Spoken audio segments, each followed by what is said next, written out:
needs action. We're here to spark your growth, lift your spirit, and help you crush your potential. Rise awakening, hear the call. Through the static, we break the wall. Your station, your voice where dreams awaken inside. Rise awakening, now is the time. Rise Awakenings, let's rise together.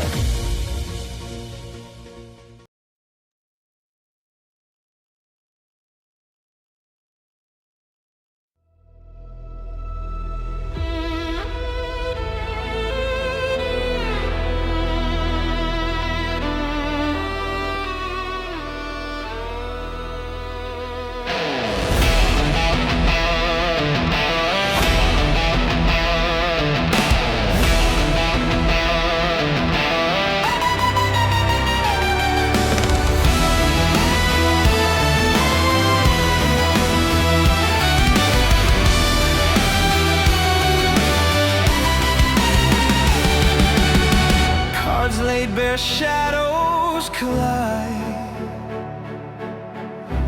Hidden truths in the tide. A spark in the dark, it glows.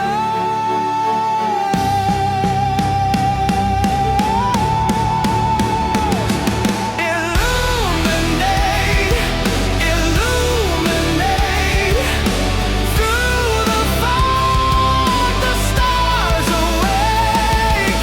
Illuminate, illuminate.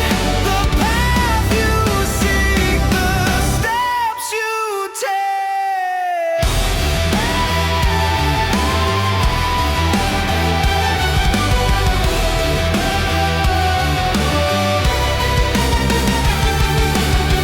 Thunder rolls, whispers rise. The deck unfolds, no disguise. Light cracks the veil, it shows.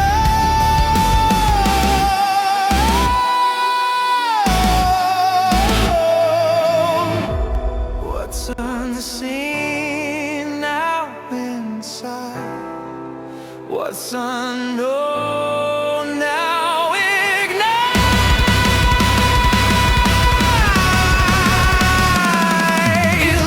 Illuminate, illuminate.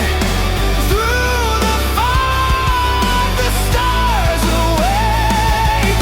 Illuminate, illuminate.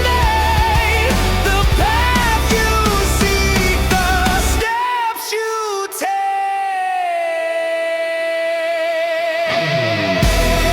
Awakening calling, through silence falling.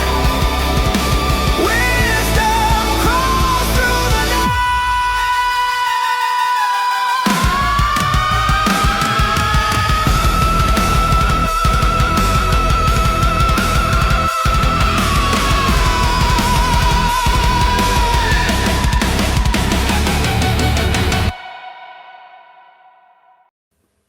Good morning, everybody. That was the coolest new video Micah did for me. It's awesome. Happy Friday. I'm glad y'all are here for Illuminate with Lunaria. For those of you who have not been here before, we go through a full Celtic cross reading for the week. And then we pull one card that we go through for our homework for the week, things that we need to work on. And we go through that in depth, getting to learn the cards more in depth. Welcome everybody that's here. I'm so glad you guys are here. Yeah, that was a very cool opening. Yes, Micah redid it and it's very cool. All right, so after we finish the reading, we will do shadow work for everybody in the room that's live that would like me to pull a card for you. We will get that done. So don't forget, when it comes to collective readings, yes, homework.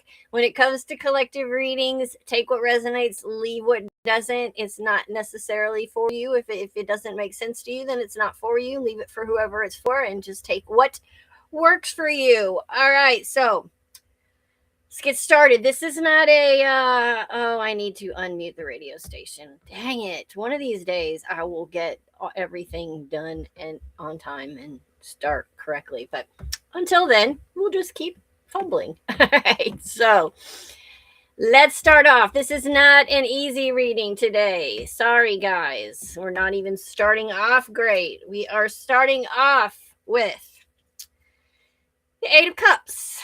We're starting off with walking away. Not consider it right. We're gonna already start with the English, our hard inability to speak this morning.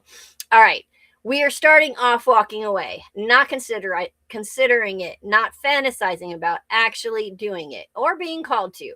The imagery here is important. Someone leaving behind neatly stacked cups under the moonlight. These aren't chaotic, broken cups. They represent something that once worked.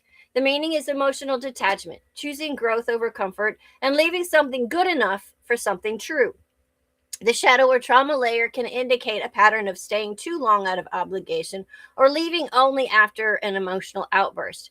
There may also be avoidance tendencies, walking away instead of confronting emotional truths. It's here in the main position because it is the core of the reading. Everything else revolves around this emotional departure. Don't romanticize what you're leaving. You're not walking away because it's terrible. You're walking away because it's no longer aligned. All right, next up in the challenge position, we have the Ten of Pentacles. Here's the twist. The challenge is not chaos, it's stability. This card represents long-term security. Family, legacy, commitment, the dream life on paper. Why is it in the challenge position? Because something can look perfect externally, but feel emotionally unfulfilling internally. The shadow aspects are staying for appearances, fear of losing stability, and attachment to what should make me happy. The trauma tie-in can reflect conditioning around success equaling safety, relationships equaling obligation, and don't mess up a good thing. Your advice here, ask yourself honestly, is this true fulfillment or is this just security? All right, next up, we have in the root, the Seven of Cups. Your subconscious is overwhelmed with possibilities, illusions, and emotional confusion. This is the card of fantasy versus reality, multiple choices, and projection and wishful thinking. The deeper meaning, you may have been idealizing someone or something or avoiding clarity because clarity forces action.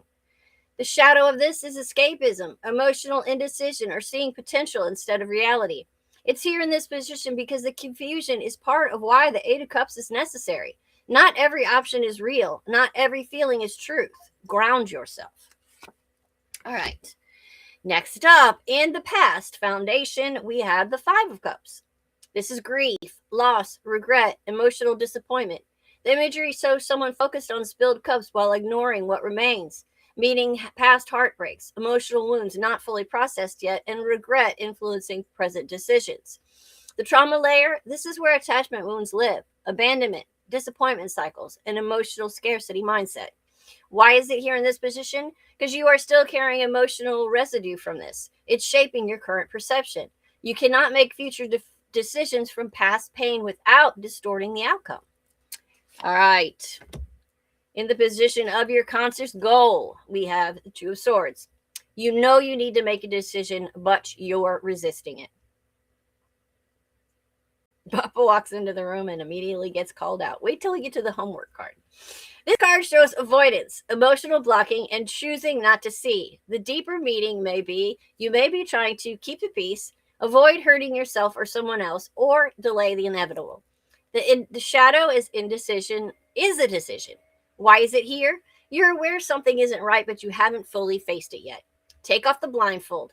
Clarity will not destroy you, but avoidance will exhaust you. All right, in the near future, our good old friend, the Six of Cups. Here comes the past again. This card brings nostalgia, past connections, inner child energy, or someone from the past resurfacing. The important nuance, this is not always reconciliation. It's often reflection. The trauma attachment layer is comfort and familiarity, romanticizing past connections and repeating cycles because they feel safe. Why is it here? Because as you try to move forward in the Eight of Cups, something from the past may pull at your emotions. Your advice here, just because it feels familiar, doesn't mean it's healthy. All right.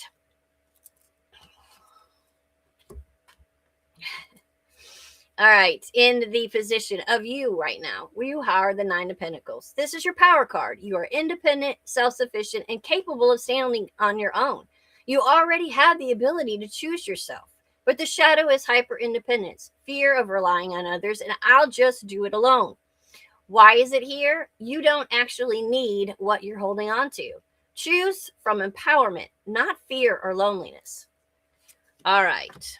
Next up, in the external influences, we have Mr. King of Pentacles. This could be a person, a grounded, stable provider, or the energy of stability itself influencing you. The meaning is reliability, long-term thinking, and material security. The shadow is emotional unavailability masked as stability, prioritizing control over connection. It's here because this energy may represent what's hard to walk away from. Stability is value, but it's not a substitute for emotional fulfillment. All right. In the position of your hopes and fears, we have the Two of Cups. You want a real connection, period.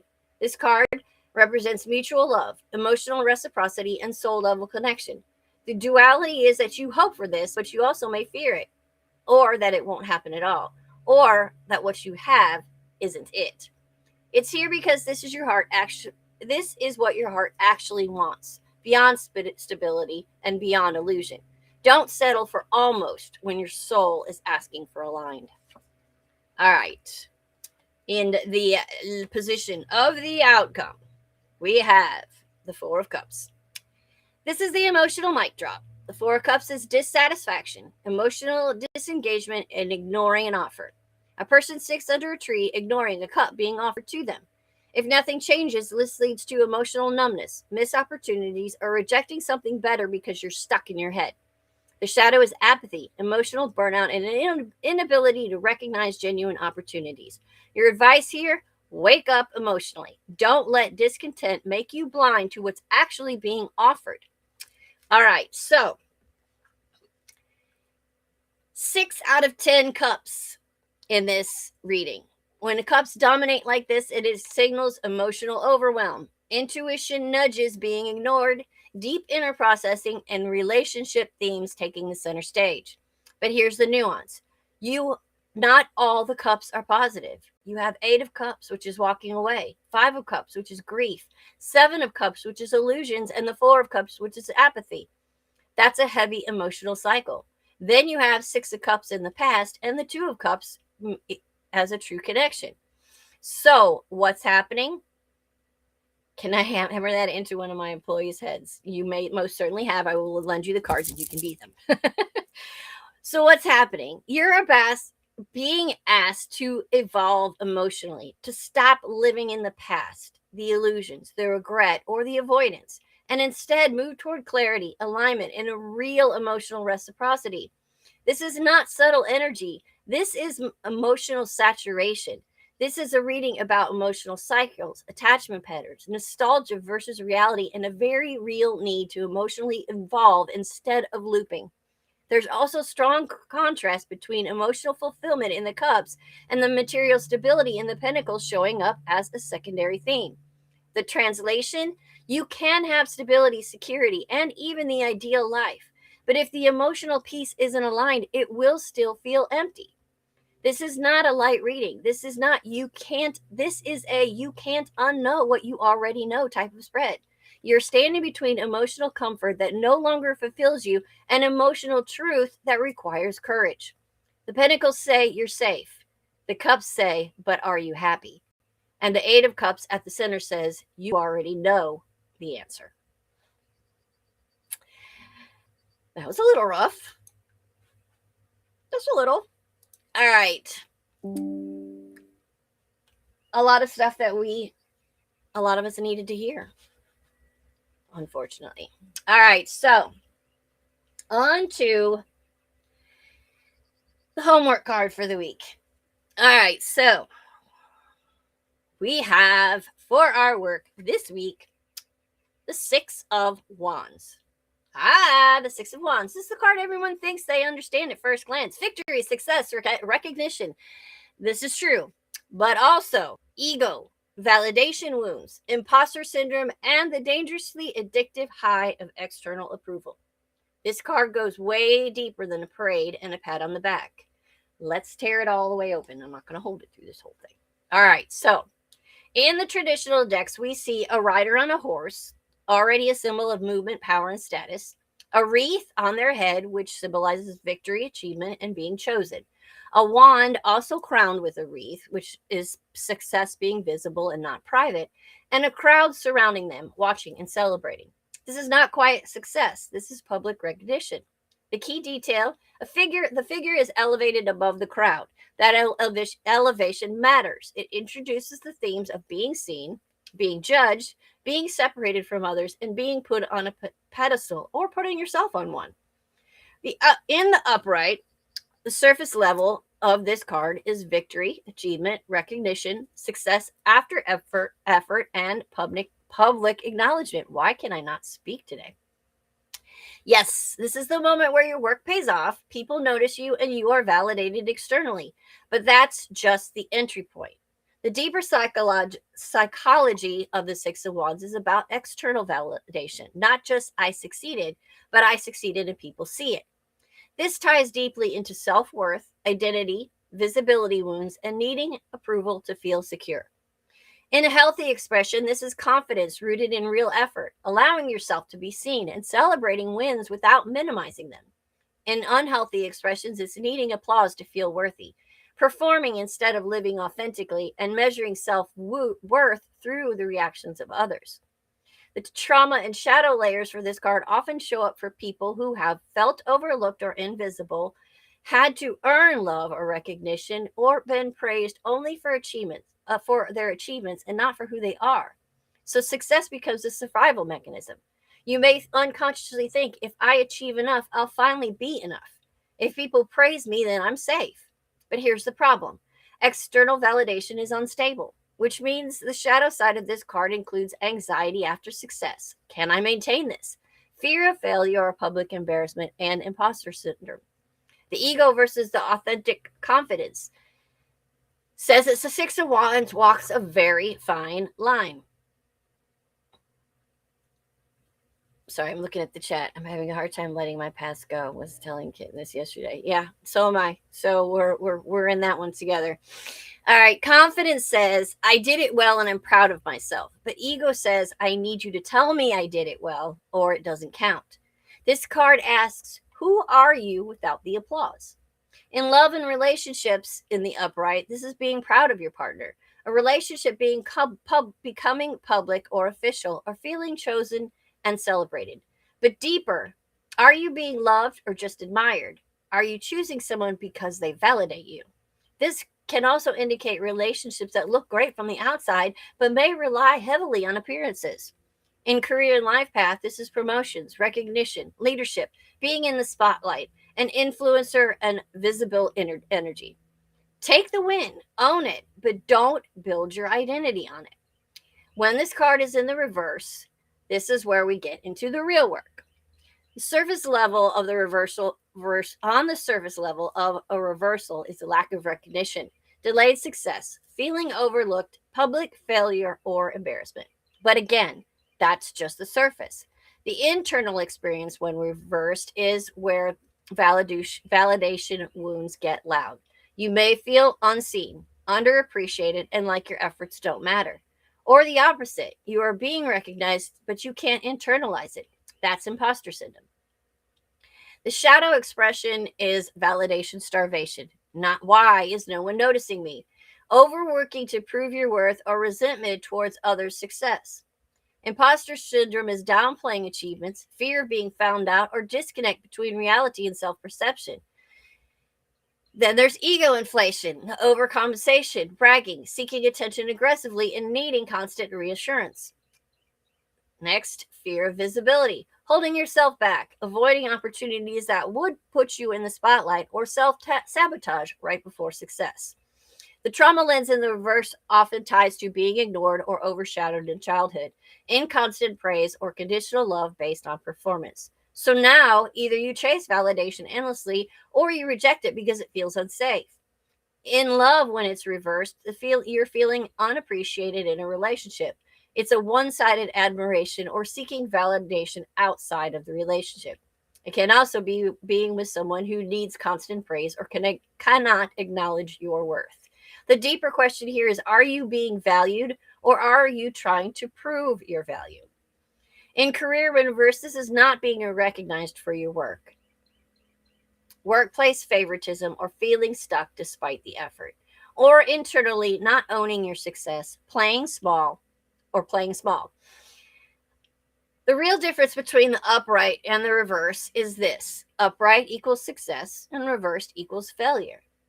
It's not just upright equals success and reversed equals failure. It's upright equals external validation that is present, and reversed, it is your relationship to validation is distorted. Both positions ask the same core question: where does your sense of worth actually come from? On a spiritual soul level, the Six of Wands is a checkpoint. It asks, can you be seen without losing yourself?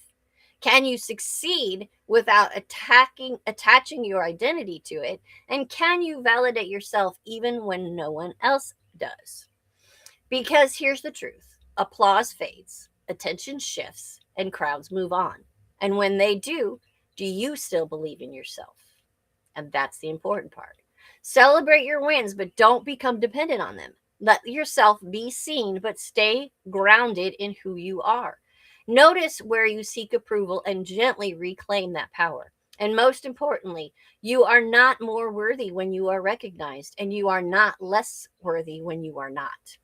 The Six of Wands is not just about victory, it's about who you become because of it and who you are without it. And that was our reading for today.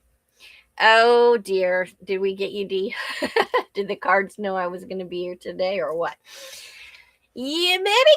Let's see. I'm going to look through the chat real quick before we move into it. AKA says, I downplay achievements a lot, and I think it's where I fear change and have trouble accepting change because all I know is self-sabotage. I agree. I understand that there's a lot of us are taught so early on to be humble, that if you celebrate your successes or something, that you're not being humble or that you're bragging or you're being conceited. But there's a big difference between conceit and arrogance and just confidence. And it's hard, but you have to allow yourself to appreciate your successes, and you have to allow others to compliment you on them without turning it into oh no. Stop doing that to yourself. It is okay to accept the praise that you receive when you do something good. Thank them genuinely, but don't criticize yourself, and don't turn it around and turn it into something that is not true. You have to be able to accept your successes along with your failures, because we have them both. We know that. We all seem to accept our failures so easily. I fucked up again. We're like, all right, so yeah, we'll move on. We'll fix it. But when we succeed, we hide from it. Why do we do that? The problem is, don't get into that loop of, now I need it. I got the praise. Now I need it. Now, if I don't get it, what am I going to do? It's a hard line. It kind of is. And if you have trauma bonds, if you are trauma wounds from your past, and you haven't felt, yes, it is human nature, and you haven't felt recognized in the past, and you're constantly seeking that validation. When you get it, you're on a high, but then if you don't get it, you haven't changed. You're the same person today when you didn't get the recognition as you were yesterday when you did get the recognition. But now all of a sudden you're all down on yourself. Why? You're still the same person you were. It's easier to name failures than it is to name positivity around us, and it's hard value system to break. Yes, 100%. This group in this room right now and the most of the typical listeners are struggling. That's why we're here. But that's why we're here to help each other, because we can rewire our brain, as Cindy said, and learn to accept the positivity. We need to accept the positivity if we want to feel positive ourselves. If you're sitting around thinking about all your failures constantly, then what are you going to continue to do? You're going to be in a negative mindset and you're going to continue to make mistakes. We're going to make mistakes regardless, but you're going to keep screwing up more if you're constantly in a state of I can't do anything right. We all have our blessings and our gifts. And sometimes we might need to find them. But find something that makes you feel good. Do it for you. You don't have to have everyone else's praise. It's what you need. It's what makes you happy that matters. I mean, I'm not saying go out there and screw everyone else's life around, but I'm saying if you're not happy in your job, in your relationship, in your family dynamics, in whatever situation it is that you're in, if you're not happy, then you need to make changes, because you can't make other people happy when you're unhappy, and you're gonna, it's we feed off of each other. If you're hanging around people who are miserable, you become miserable.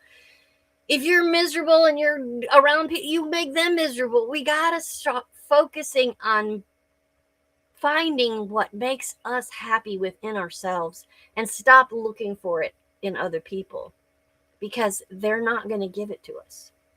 We have to give it to ourselves. Good morning, Nikki. Totally there, and it gets tiring and frustrating. You know how you need to break the cycle, but it's exhausting. It's time to stop making self excuses. There's more than one way to commit suicide. What? I'm guessing that what you're saying by that is you can, not necessarily. I know I can't say that. Probably we're not supposed to say that on YouTube, but if you're saying you can back out of your life and just become a blob and basically, do nothing with your life, you can do that, and you can, for all intents and purposes, basically end your life. But if you need to talk after, yeah, okay. I'm glad that you pointed that, because the wording scared me a little bit. So yeah, we're not. It's okay, and I understand. Yeah, no, I mean, we don't want to. None of us. There's absolutely nothing that should cause us to want to take our lives. And life is hard, and it has its moments, and it has its periods of time where we do feel that way. And I'm not going to lie, I've felt that way on many occasions myself. But that's not the answer. I think I saw recently that's a permanent situation, or that's a permanent fix to a temporary situation. And that's definitely not what we're working towards. No, don't feel bad, honey. Don't feel bad. Don't feel bad. No, I'm glad you said it, because there are people that think it, and then we're here to talk about that stuff. That's one of our topics of conversation that we've had on many occasions on these shows. That's why we're here, to reach out if people are feeling that way, and they're at that point where they're feeling like they are just ready to end everything. We want them to be here so that we can try to help. And so, no, don't feel bad for saying it. It's okay. It's definitely a conversation that we've had here on many occasions, and I'm sure we'll have again. Nikki says if one of us does something like that, she'll resurrect us and do it to you again, do it to us again for us. Nobody's here. No, we're not talking about that. We're talking about walking away from our life and just feeling like we just give up and just becoming a bump on the couch and couch potato and giving up. But there, what kind of life is that? It's not going to last for long. That's a past long gone for me. Yeah. All right, guys. So let's talk about our shadow work for the week. I don't know who in the room wants one. I will get one for Micah while I'm waiting to see who else might want one, because he just gets one because he gets one, period. I gotta get off here and get Oh, okay, D. I'm glad you got to come by, though. I haven't seen you in so long. It was so good. Well, sort of see you. See your name anyway. Let me know before you leave if you want a shadow work. All right. Micah. I know you must be listening. All right, okay, gotcha. All right, Micah. Activities and strategies that make you feel grounded are self-care. Self-care can be hard to practice because of the hidden beliefs you have about yourself. What are some ways you practice self-care on a regular basis? What barriers, internal or external, make it difficult for you to perform these strategies? Okay. All right. AKA Studios would like one, my dear. That's actually one I already pulled for you.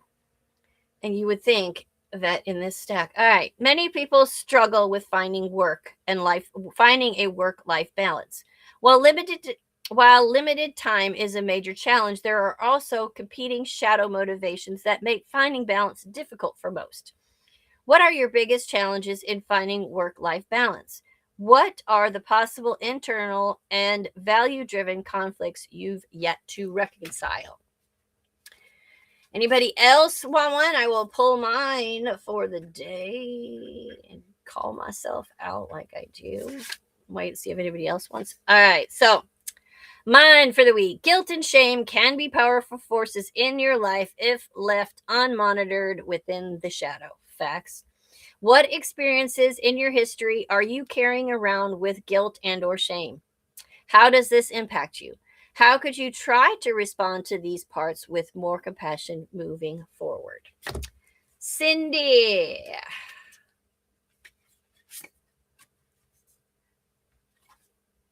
All right, Cindy, the explorer is an archetype of someone with never-ending wanderlust and desire for novelty.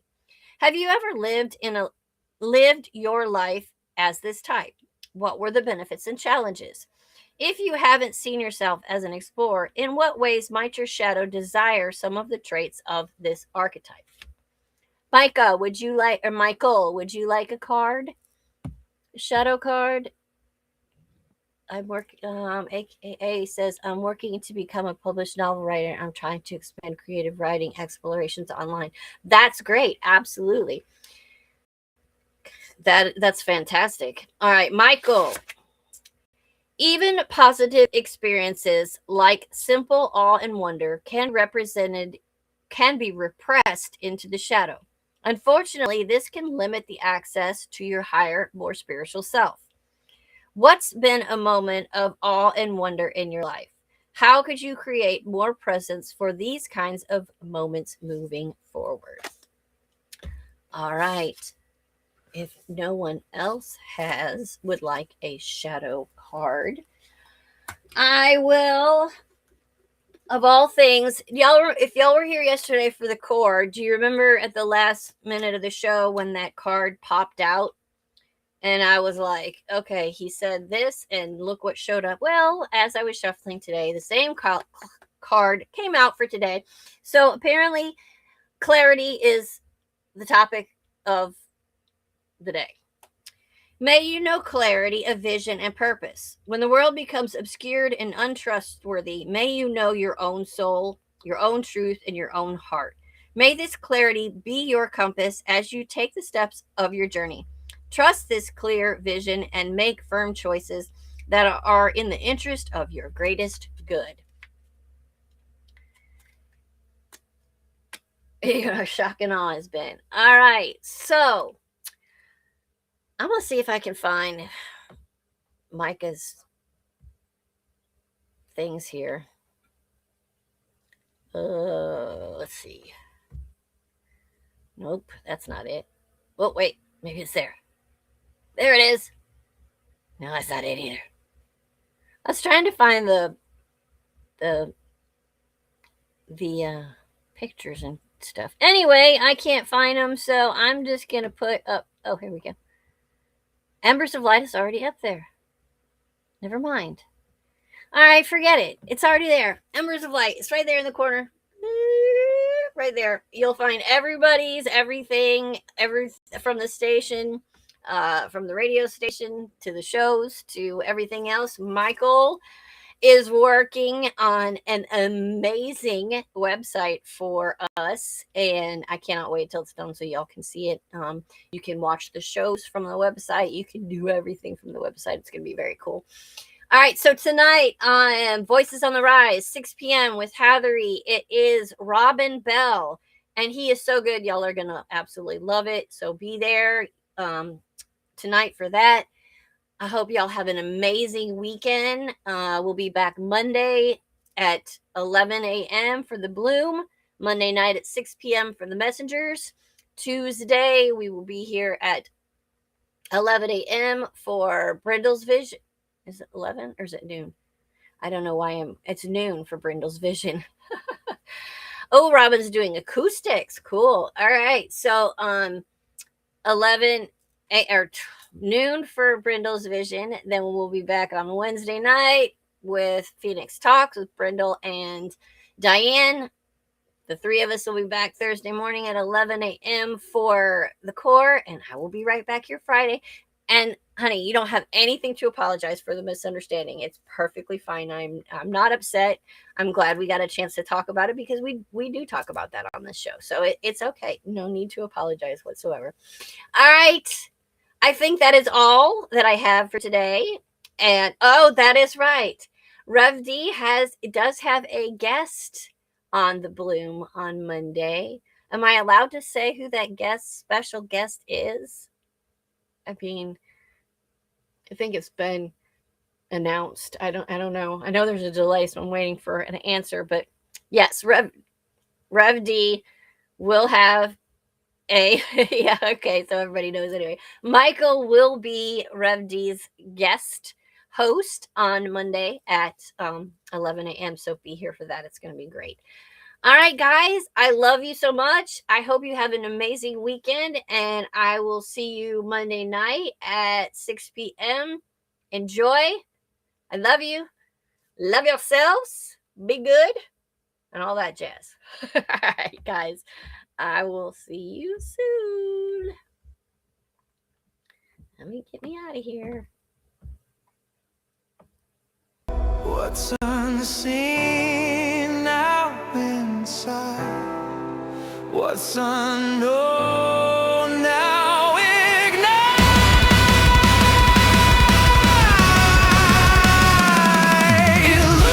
Illuminate, illuminate through the fog, the stars away. Illuminate, illuminate the path you seek, the steps you take.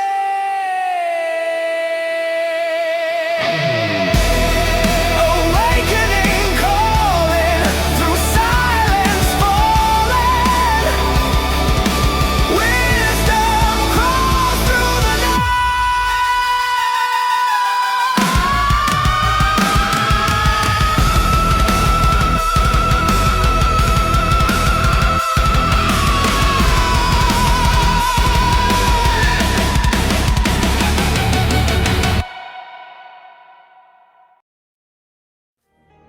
Hey, this is Brindle Wolf. And I'm Lunaria. You're listening to Rise Awakenings, part of the Rise Radio Network where advice meets action.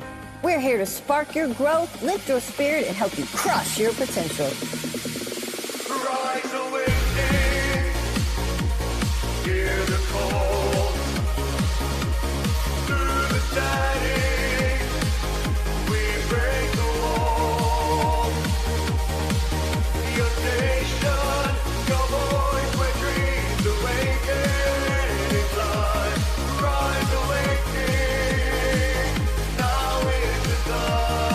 Rise Awakenings. Let's rise together.